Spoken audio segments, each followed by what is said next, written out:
नमस्कार, मैं डॉक्टर अमित व्यास। चर्चा का विषय एक ऐसा जो कि धार्मिक मान्यताओं पर आधारित भी है, जिसका वैज्ञानिक और ज्योतिषीय महत्व भी बनता है। वो है आपका मकर संक्रांति। देखिए, इस बार 14 जनवरी की जगह पर 15 जनवरी 2024 को मकर संक्रांति का पर्व मनाया जाना अपेक्षित भी है और शास्त्रोक्त भी है, क्योंकि 15 जनवरी को रात को 2:54 पर सूर्य धनु राशि से मकर राशि में प्रवेश करेंगे। चूंकि पंचांग और ज्योतिषीय गणना के अनुसार उदयमान तिथि को ही हम तिथि के आधार पर काउंट करते हैं, साथ ही मकर राशि में सूर्य की उपस्थिति जो मान्य है वो 15 जनवरी को ही हो पाएगी, जिसके परिणाम स्वरूप मकर संक्रांति का पर्व 15 जनवरी को मनाया जाना है। चूंकि 15 जनवरी को मकर संक्रांति बनने पर एक भौगोलिक, वैज्ञानिक और ज्योतिषीय आकलन ये कहता है कि सूर्य उत्तरायण हो जाते हैं, अर्थात धीरे धीरे दिन बढ़ने लगते हैं और रातें छोटी होने लगती हैं, जिसके परिणाम स्वरूप मनुष्य या यूं कह लीजिए कि सभी जीव जंतुओं पर सूर्य की जो पॉजिटिविटी है वो देखने को ज़्यादा मिलती है। ऐसी स्थिति में मकर संक्रांति के पर्व को धार्मिक मान्यताओं और ज्योतिषीय आस्थाओं के साथ साथ में एक वैज्ञानिक तरीके से इसका एक महत्व भी बन जाता है, क्योंकि इस दिन अगर हमारे द्वारा अलग अलग राशियों के द्वारा या अलग अलग राशियों के जो धारक हैं उनके द्वारा अगर कुछ उपाय किए जाते हैं या कुछ दान पुण्य किए जाते हैं तो उससे उनको काफी अच्छा लाभ देखने को मिलता है। ऐसी स्थिति में मेष राशि के जातकों को चाहिए कि चूंकि उनके मालिक मंगल होते हैं, ऐसी स्थिति में मेष राशि के जातकों को मकर संक्रांति के दिन तिल, गुड़ और मसूर की दाल का दान करने से पुण्य की प्राप्ति होती है और आर्थिक समृद्धि देखने को मिलती है। वहीं दूसरी ओर वृषभ राशि वाले व्यक्तियों का स्वामी शुक्र होते हैं, इसीलिए वृषभ राशि के जातकों के लिए मकर संक्रांति के दिन दूध और दही से बनी हुई चीजों का दान करना शास्त्र सम्मत है, जिसकी वजह से आपके जीवन में सुख समृद्धि की बढ़ोतरी देखने को मिलेगी। वहीं बात करते हैं मिथुन राशि की। देखिए, मिथुन राशि के स्वामी हैं बुध, इसीलिए मकर संक्रांति के दिन मिथुन राशि के जातकों को तिल के लड्डू दान करना सर्वोत्तम माना गया है, जिससे उन्हें सभी प्रकार के पुण्यों की प्राप्ति होगी। अब बात कर लेते हैं कर्क राशि की। देखिए, कर्क राशि के जो जातक हैं उनके स्वामी चंद्रमा होते हैं, इसीलिए कर्क राशि के जातकों को मकर संक्रांति के दिन तिल कुटा दान करना शास्त्र सम्मत भी है। वहीं दूसरी ओर सफेद वस्तुओं का दान और कोई भी ऐसा पदार्थ जो कि दूध से बना हुआ है, अगर आप संक्रांति के दिन दान करते हैं तो कर्क राशि वाले व्यक्तियों को काफी अच्छे पुण्य की प्राप्ति देखने को मिलेगी। सिंह राशि के जातकों का स्वामी सूर्य होते हैं, जिसके परिणाम स्वरूप मकर संक्रांति के दिन सिंह राशि के जातकों को चाहिए कि तांबे के बर्तन में तिल अथवा गुड़ अथवा दोनों ही से बने हुए लड्डू उसमें रखकर दान करने से सिंह राशि वालों के साथ में चमत्कारिक लाभ देखने को मिलते हैं। ऐसी स्थिति में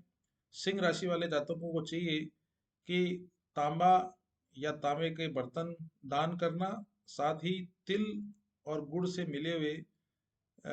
लड्डू वो अगर आप दान करेंगे तो आपको लाभ अवश्य रूप से मिलेगा।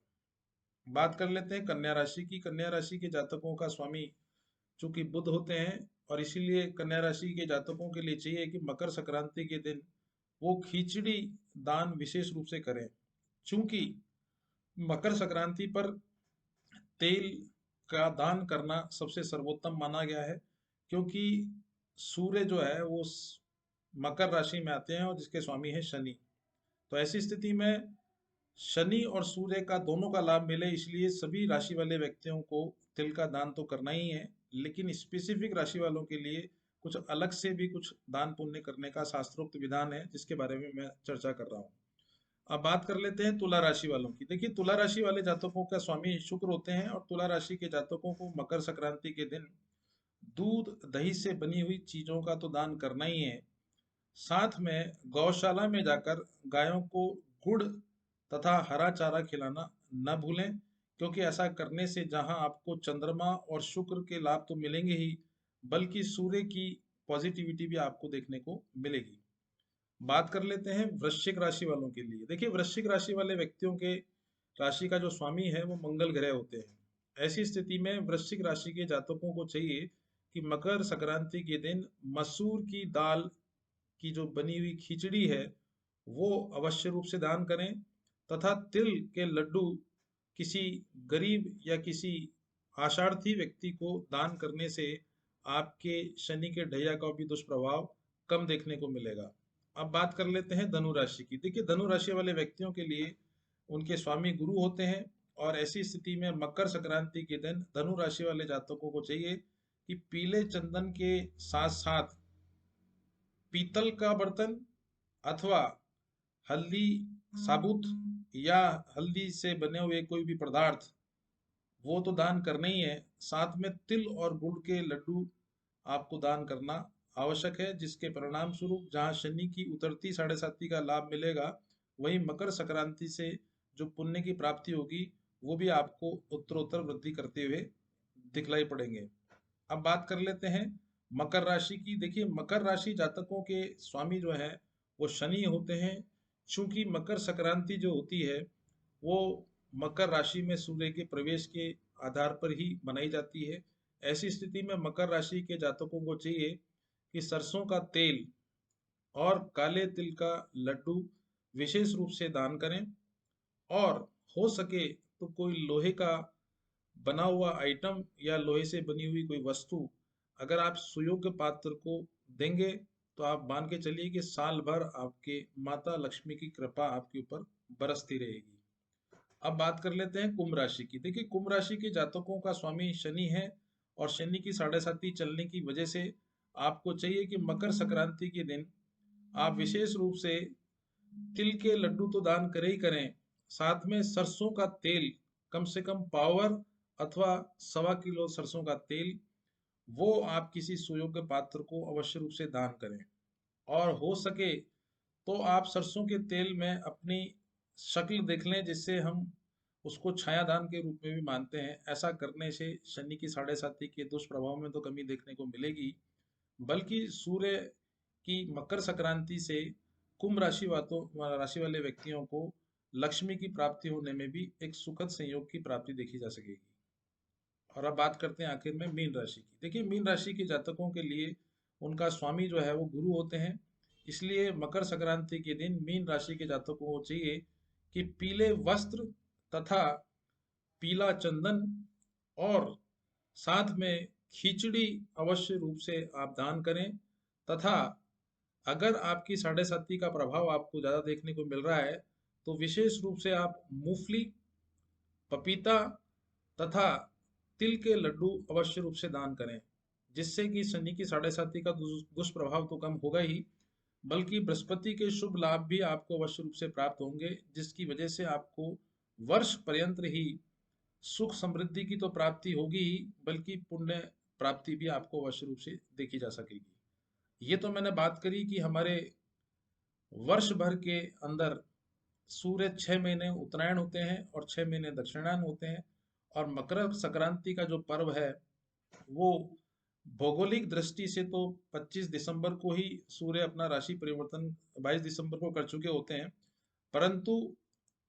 नक्षत्रों के आधार पर और राशियों के आधार पर सूर्य का जो राशि परिवर्तन है वो मकर राशि में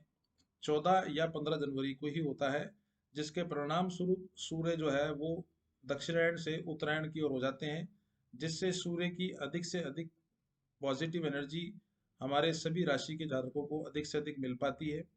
और जिसके परिणाम स्वरूप आगे के जो शुभ मांगलिक कार्य हैं उनमें भी किसी प्रकार की रुकावट देखने को नहीं मिलती है। तो ऐसी स्थिति में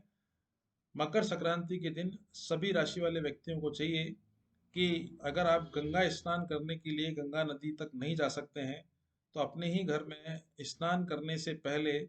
स्नान वाले पात्र में आप थोड़ा सा गंगा जल डाल लीजिए